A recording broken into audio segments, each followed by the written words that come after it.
Hello, it's good to be with you all today. My name is Caroline Piatek. I'm an associate professor of clinical medicine at the University of Southern California, specializing in non-malignant hematology.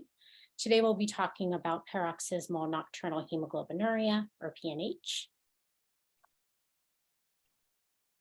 Here are my relevant disclosures, and we will be talking about the investigational use of products, and I'll be sure to point that out to you as we discuss those medications. During our time together, we'll talk about what is PNH, what are the symptoms, how it's diagnosed. We'll also talk about available treatment options, and then we'll go on to talk about some of the emerging therapies for this disorder. As an overview, PNH is a rare blood disorder characterized by overactivation of the complement system, which is part of the immune system. It's characterized by complement-mediated intravascular hemolysis. So what's happening here is that the complement system is attacking the red blood cells, leading to their breakdown. This disorder is also characterized by thrombosis or blood clots, as well as often some degree of bone marrow dysfunction. The treatment of PNH is aimed at blocking this overactivation of the complement system, and there are currently several approved therapies for this disorder and several other under investigation for this disorder. Through this talk, we'll be breaking down a number of terms and concepts. And so we'll start first by breaking down the term paroxysmal nocturnal hemoglobinuria. So paroxysmal meaning sudden or irregular, nocturnal at night, and hemoglobinuria refers to hemoglobin in the urine, which is dark urine. So this disorder was named to describe the phenomenon of having episodic dark urine at night. However, this term can be a bit of a misnomer, as many people with PNH do not have this particular symptom. The presentation of patients with PNH is quite variable, and as such, it can be challenging to recognize, as we'll go into later. So this, again, is a rare blood disorder characterized by hemolysis, which is the breakdown of red blood cells, thrombosis, which is blood clots, as well as bone marrow dysfunction. The incidence of PNH is at least 1 to 10 cases per million. This is likely an underestimate of the disorder, as it can be difficult to recognize and as such is underdiagnosed. The median age of onset is typically in the 30s. So this is a disease that primarily affects adults, although there are some instances where children are affected, and it's equal among the genders.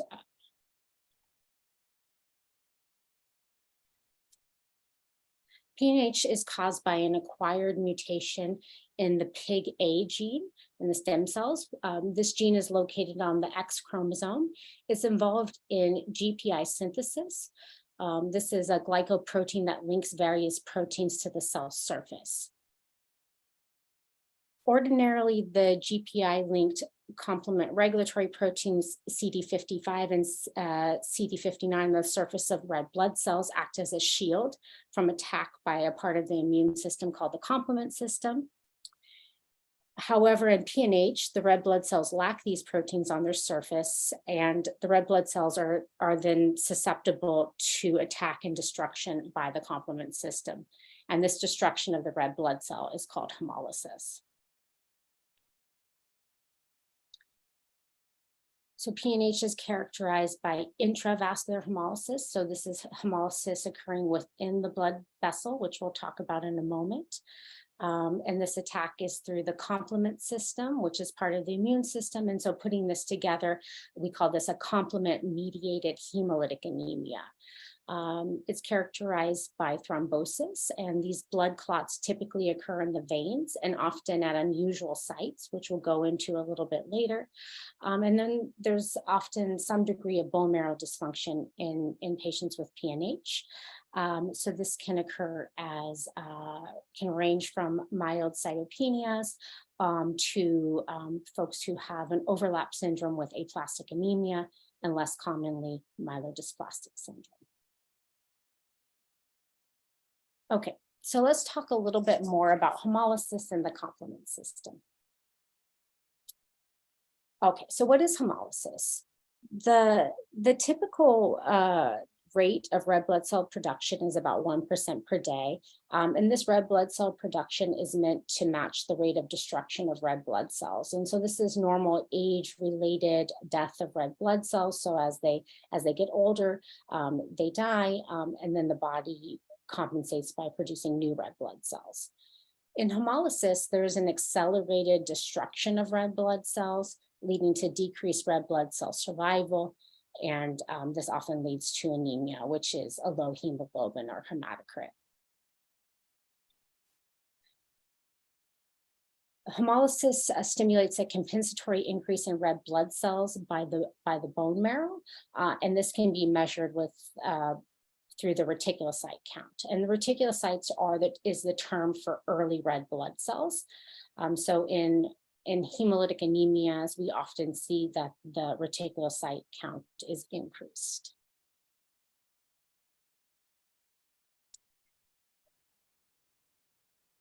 The site of hemolysis can vary based on the disease process. So hemolysis can occur within the blood vessels, which is intravascular hemolysis, and then there's also extravascular hemolysis. In extravascular hemolysis, red blood cell destruction occurs in the macrophages in the liver and spleen, so in the figure above. And then the lower figure is depicting intravascular hemolysis, which is the red blood cell destruction occurring primarily within the blood vessels.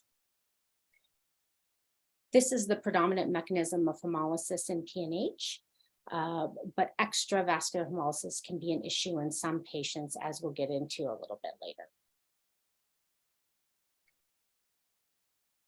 There are several laboratory findings in hemolysis and hemolytic anemia. So first, we see anemia. So this is a low hemoglobin or hematocrit. We also see the compensatory response from the bone marrow, which is manifested by an elevation in the reticulocyte count, which are those early red blood cells. We also see a biochemical evidence of red blood cell breakdown. So as the red blood cells release their contents, we see an elevation of LDH, which is a nonspecific marker of cellular turnover. We also see an increase in the indirect bilirubin. And then the haptoglobin is low. And so this scavenges free hemoglobin. And then in the setting of intravascular hemolysis, we can also see hemoglobinemia, which is red serum, or hemoglobinuria, which is red or dark urine, sometimes described as Coca-Cola colored urine. Okay, now let's talk a little bit more about the complement system. The complement system is an important part of the innate immune system. It's important in the defense of hosts against microbes, particularly bacteria. It also serves as a mechanism to identify and clear injured tissue and cellular debris.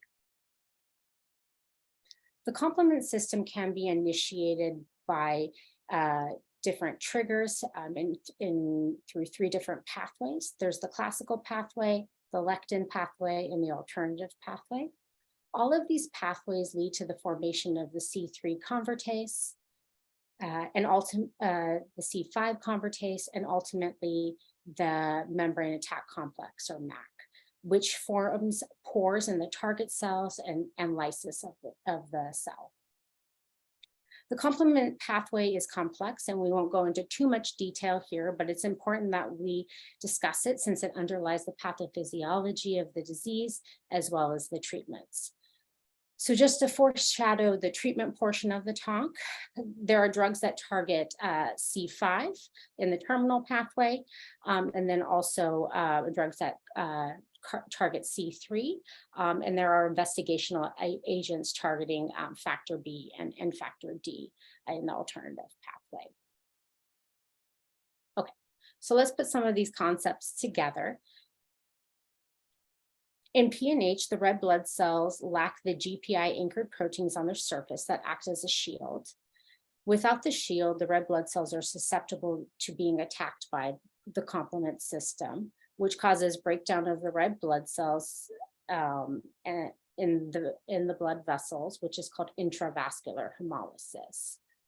Laboratory findings of hemolytic anemia and PNH include a low hemoglobin, so that's anemia, and abnormal markers of hemolysis. So we see this compensatory rise in the early red blood cells, which are reticulocytes, and then we see biochemical evidence of red blood cell breakdown with an increase in the LDH, the indirect bilirubin, and a low haptoglobin, which scavenges free hemoglobin in the blood vessels.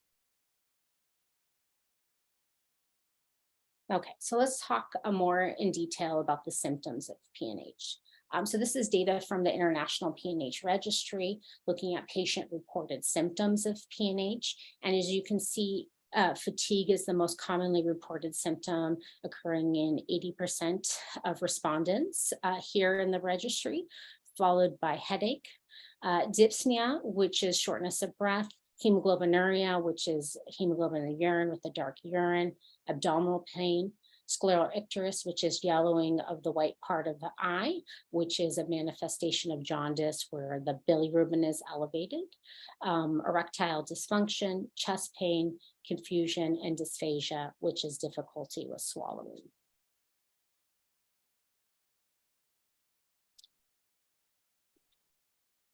So with the hemolytic anemia, we see patients often report fatigue and weakness, jaundice, which is the yellowing of the skin and eyes due to elevated bilirubin levels. So again, with red blood cell breakdown, we're seeing those elevated bilirubin levels translating into to jaundice, and then also the hemoglobinuria.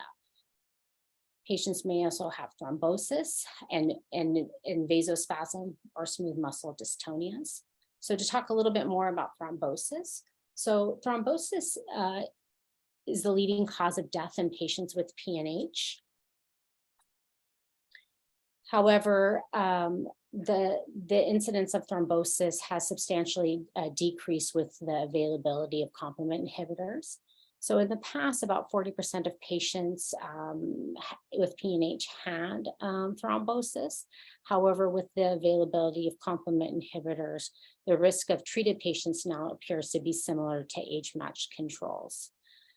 What's interesting about PNH is that these thromboses often occur at unusual sites. So these can occur in the intra-abdominal veins, and they can also occur in veins in the brain or the skin, and then also in kind of what we would consider usual sites, which include pulmonary embolism and deep vein thrombosis in the legs.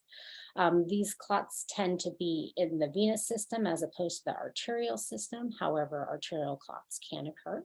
And the presentation of these clotting events vary based on the site involved. And these clots can sometimes be incidental, meaning that they're asymptomatic, or they can be overtly symptomatic as well. Smooth muscle dystonias are also common in patients with PNH. So in the body, nitric oxide typically acts to relax smooth muscle. In PNH, intravascular hemolysis releases free hemoglobin into the circulation, and this results in a depletion of nitric oxide. And so this is thought to cause excessive smooth muscle contraction and dystonia. And clinical manifestations of this include abdominal pain, dysphagia, which is difficulty swallowing, esophageal spasms, erectile dysfunction, pulmonary hypertension, and renal insufficiency, so kidney problems. Most patients with PNH also have some degree of bone marrow dysfunction. This can range from mild asymptomatic cytopenias to severe bone marrow hypoplasia or decreased cellularity in the bone marrow. And this is manifested by low white blood cells, low hemoglobin, and low platelet counts. And some patients with PNH can also have an overlap system with aplastic anemia, or less commonly, myelodysplastic syndrome.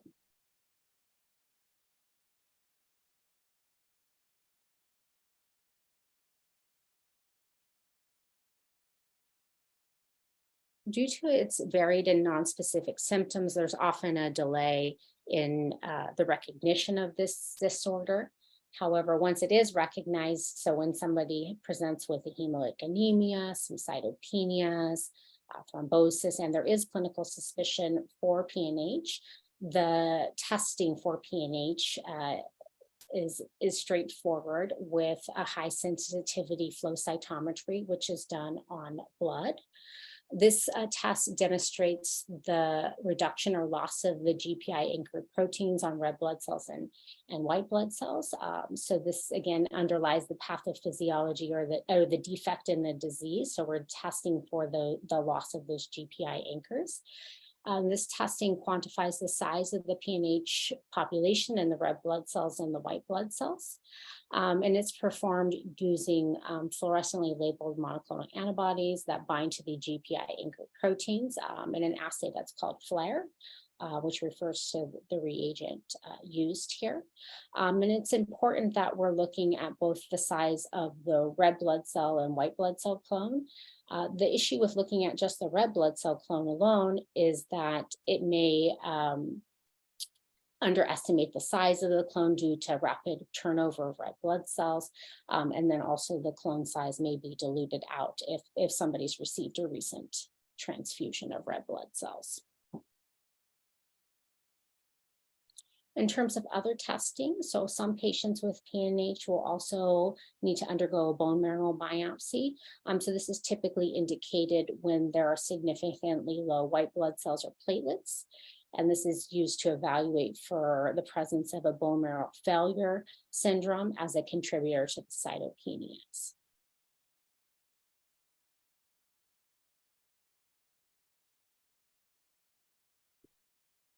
PNH is put into 3 different categories. So there's the hemolytic or classical PNH, subclinical PNH, and then PNH with bone marrow failure.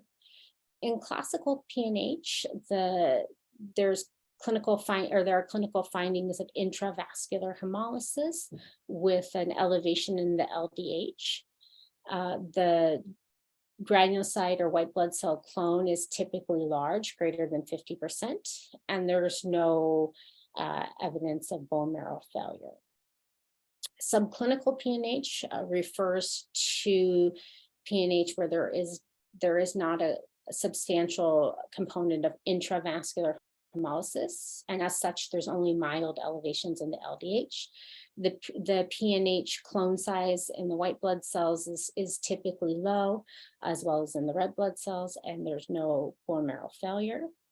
And then there's PNH with bone marrow failure. So here there's a PNH clone that may be small, and the LDH may be variable, but the predominant issue here is bone marrow failure. So on bone marrow biopsy, the cellularity and morphology meet the criteria for aplastic anemia or so severe aplastic anemia or high risk MDS.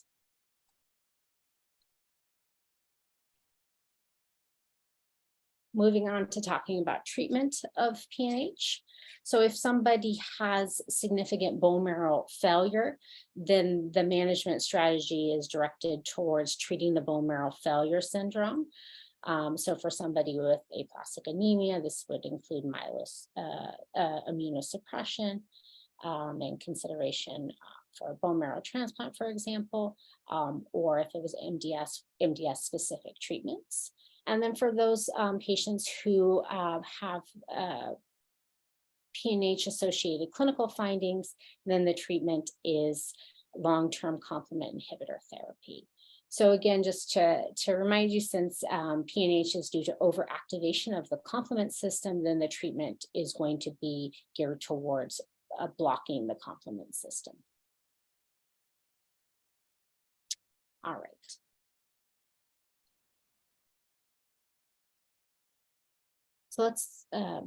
So the first approved drug for PNH was eculizumab, which inhibits C5 in the complement pathway. Prior to this, patients with PNH were treated with what we would consider supportive care. So that could include chronic blood transfusions. Many patients were on anticoagulation therapy to treat the blood clots that they experienced during their disease course. And it was a difficult journey. In addition, receiving chronic blood transfusions can lead to transfusion-associated iron overload with its own set of problems as well. So since eculizumab was approved, the natural history of PNH has changed for many patients. And then in 2018, ravulizumab was approved. So this is another C5 inhibitor, and we'll talk about how it is differentiated from eculizumab in a moment. And then more recently, pegcetacoplan was approved, and this is a C3 inhibitor. It was approved in 2021.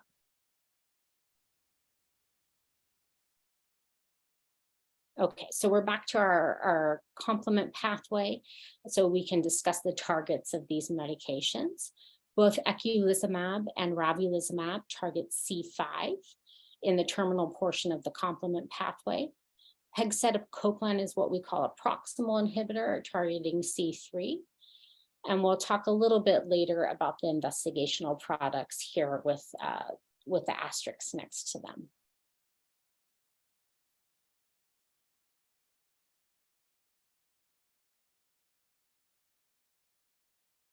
Because these therapies are blocking part of the immune system, there's an increased risk of certain types of infections. So treatment with any complement inhibitor can cause life-threatening infections with Neisseria meningitidis and other encapsulated organisms. So of particular concern, we'll talk about Neisseria meningitidis. So complement inhibitors increase the risk of infections or sepsis with Neisseria meningitidis, which can be serious and life-threatening and can come on very rapidly.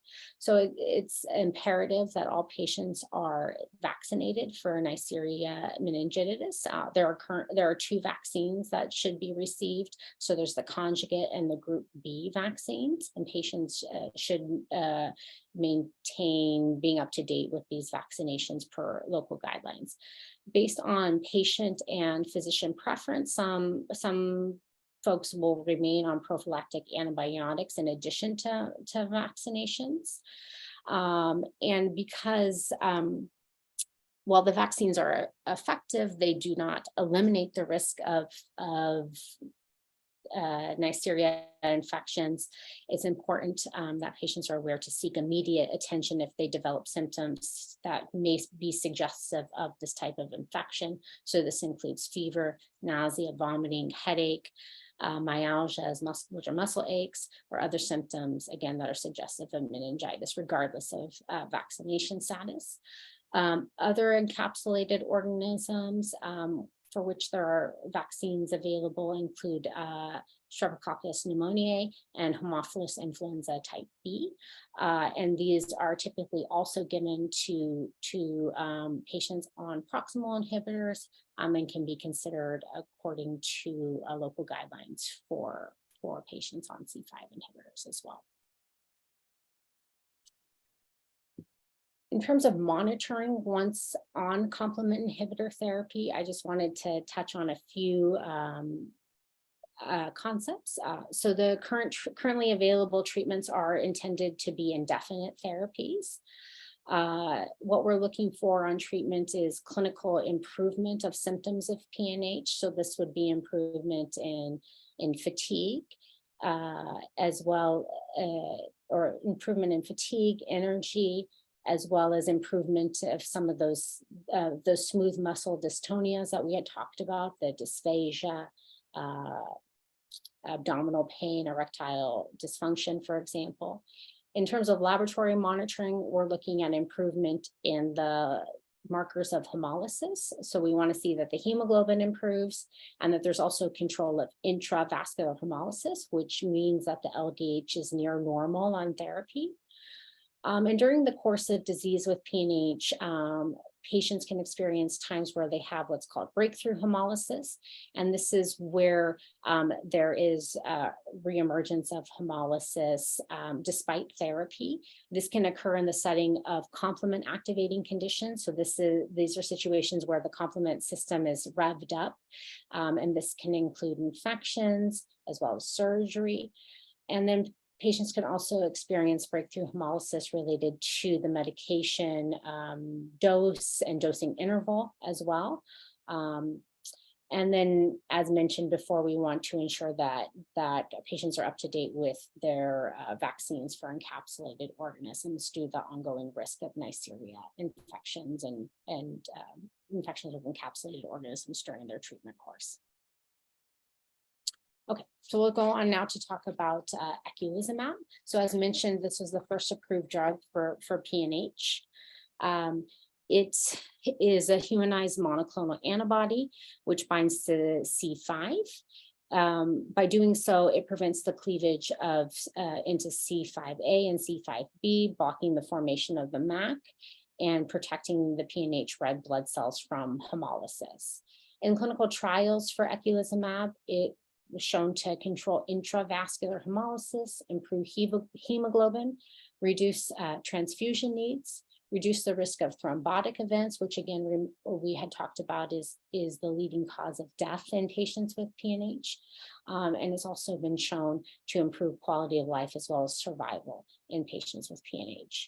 In terms of dosing, so there's an additional loading period for this medication. So it's received once weekly IV for 4 weeks. And then on the 5th week, the dose is increased and then continued every 2 weeks thereafter. Again, this is an indefinite treatment for those responding to it. The next drug that we'll talk about is ravulizumab. So this was the second approved drug for the treatment of PNH. It's a next generation C5 inhibitor. And so due to its longer half-life compared to eculizumab, it's able to be dosed less frequently. It is also an IV medication. The dosing is weight-based. And after an initial dose, then a second dose is given 2 weeks later, and then dosing is continued every 8 weeks. The clinical trials for ravulizumab were non-inferiority studies compared to eculizumab. And what was seen in those studies was that ravulizumab was non-inferior to eculizumab with regards to LDH change, transfusion avoidance, breakthrough hemolysis, hemoglobin stabilization, and patient-reported outcomes. Because of its non-inferiority in these studies to eculizumab in terms of efficacy with a similar safety profile, ravulizumab has become the usual treatment for PNH in the last few years related to its less frequent dosing interval.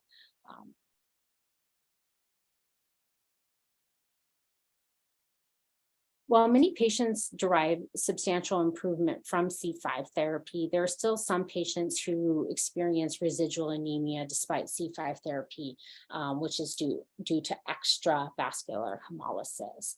So extravascular hemolysis occurs when surviving PNH red blood cells accumulate C3 fragments on their surface, resulting in recognition and phagocytosis by macrophages in the liver and spleen.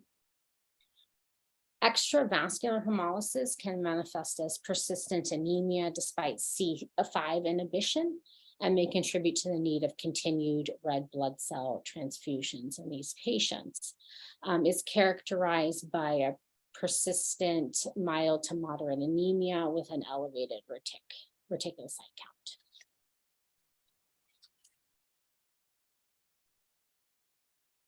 So this brings us on to talk about the proximal inhibitor that's currently available, which is pegcetacoplan. So this is a drug that inhibits C3 and its cleavage fragment C3b. And in doing so, it attenuates both C3-mediated extravascular hemolysis as well as intravascular hemolysis from downstream terminal complement activation. It's dosed at 1080 milligrams, self-administered twice a weekly subcutaneous infusion that's administered at home. And in the phase 3 Pegasus trial, where it was compared to eculizumab, it was, excuse me, so the important trial here was the Pegasus trial. This trial was taking patients who had residual anemia despite eculizumab therapy, and patients were randomized to receive either eculizumab or pegcetacoplan. And what was seen here was that patients receiving pegcetacoplan had a significant improvement in hemoglobin levels and transfusion avoidance compared to eculizumab.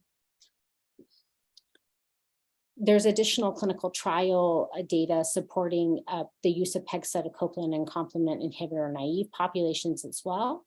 And so this drug is currently approved in the US for the upfront treatment of PNH, as well as in patients with suboptimal response to C5 inhibitor therapy. There are several other drugs that have currently had phase 3 data presented, which include the paroxysmal inhibitors, proximal inhibitors, which are factor B inhibitor iptacopan and factor D inhibitor danicopan, both of which are oral therapies. There also was data presented for a C5 inhibitor, crovolumab, which is a subcutaneous treatment to dose every 4 weeks. So there are some new drugs that we're expecting to see on the market in the coming year or so. So as we come to the close of our time together, let's summarize some of the key concepts that we've discussed. So as you're well aware, PNH is a rare blood disorder. Is characterized by complement-mediated intravascular hemolysis, as well as thrombosis and bone marrow dysfunction. Since PNH is characterized by overactivation in the complement system, the treatment here is aimed at blocking complement activity. There are currently several approved complement inhibitors, which are effective treatments for PNH. And additionally, there are several other complement inhibitors under investigation for the treatment of PNH as well. Okay, so I'll end there and I look forward to your questions. Thank you. Thank you so much for the wonderful presentation. And we have some questions that have come in. So thank you for taking the time to stay and answer this. Our first question is, how often do patients need to receive the meningitis vaccine? Is it just at the start of therapy, or do they need to have that done periodically while engaging in treatment?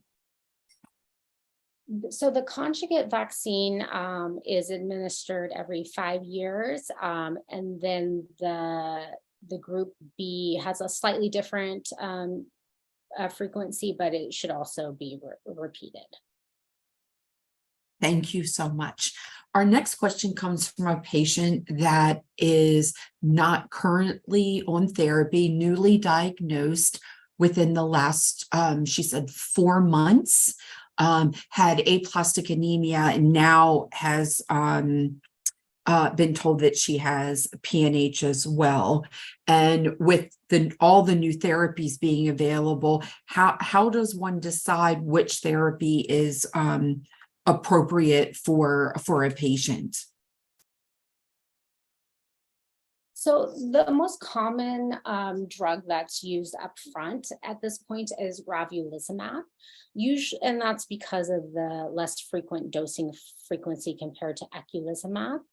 Pegcetacoplan is also an option in the upfront treatment as well. So it comes down to a discussion between you and your provider of what makes the most sense for you and your treatment preferences. The longer term safety and efficacy data is there with the C5 inhibitors. But as we have more safety information coming out for pegcetacoplan, we're seeing that it's hitting those important points as well. So we want to see again that there's control of improvement in hemoglobin, control of intravascular hemolysis, as well as control of the clotting risk as well. So in short, all of them can be used up front, but most commonly at this point, it's going to be ravulizumab related to its favorable dosing frequency, as well as long-term safety data.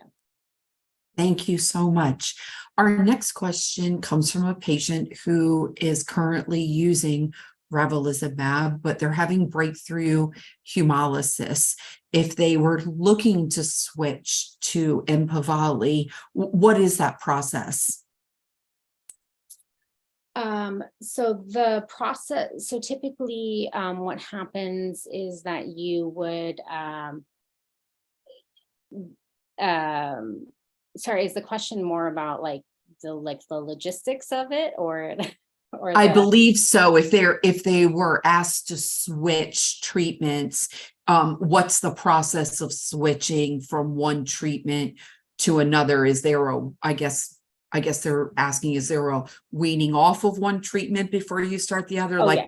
What's the process that they would go through? Yeah, so there's an overlap of the drugs. And so that's an overlap of about 4 weeks of the two drugs. And then you would then continue on the Empaveli thereafter. Thank you. This is a question, do all PNH patients require treatment? No, so I think I kind of simply say, if it's causing a problem. So we do see these low levels of PNH clones in patients with aplastic anemia, and we just kind of keep an eye on those. But once we start to see that it's causing intravascular hemolysis on blood work, or somebody's having symptoms related to the PNH, for example, a thrombosis or some of those smooth muscle dystonias, then that would be reasons to initiate treatment.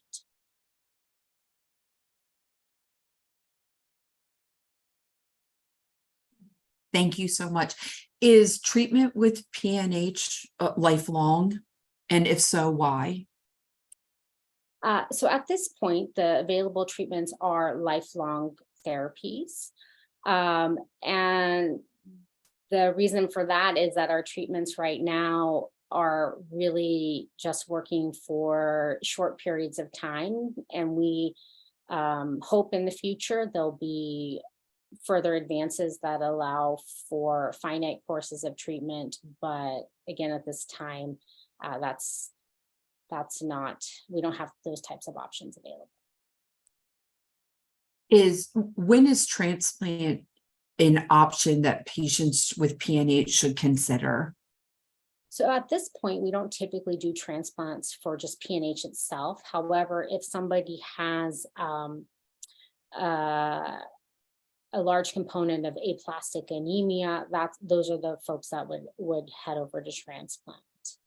So if there's a bone marrow failure reason to go on to transplant. Thank you. This question is, does menopause for women cause changes that you would need to make adjustments to medications? I'm not aware that there is a reason to adjust in that setting. Thank you. Our next question is, does PNH clone size change? And if so, how often should you be having a flow cytometry test to watch the changes in clone size? So the clone size it can increase on complement inhibitor therapy. It's something that it can be checked. There's not really a set frequency of that, but roughly in the order of every 6 to 12 months. And this is a follow-up, if clone size is changing and you're on therapy, does that mean that you would need an increase in medication, or is it that the therapy is not working and you may need to consider something else? So the reason that the clone size increases actually is because those PNH cells are surviving. So it means that that they aren't getting destroyed. So the clone size increases in that setting, but it is something that doesn't affect management, and it's something that can be tested for, but doesn't affect treatment decisions. And this question is from a patient who was on Solaris, moved to Ultramaris, and now is still having breakthrough hemolysis. At what point they'd like to know, should they consider moving to another treatment such as Empaveli? So there's different types of breakthrough hemolysis. And so if the breakthrough hemolysis is occurring when closer to when the next dose is due, then either increasing the dose or decreasing the dosing frequency is one way to manage that. Pegcetacoplan is addressing extravascular hemolysis as well as intravascular hemolysis. So it's not necessarily going to, it's a different medication, of course, but it's not explicitly needed just for breakthrough hemolysis. So it kind of depends, is kind of the short version of the story, if that would be the right option. This question is from a newly diagnosed patient. They'd like to know, do you have any suggestions on some questions that I should make sure that I ask at my first appointment with my experts?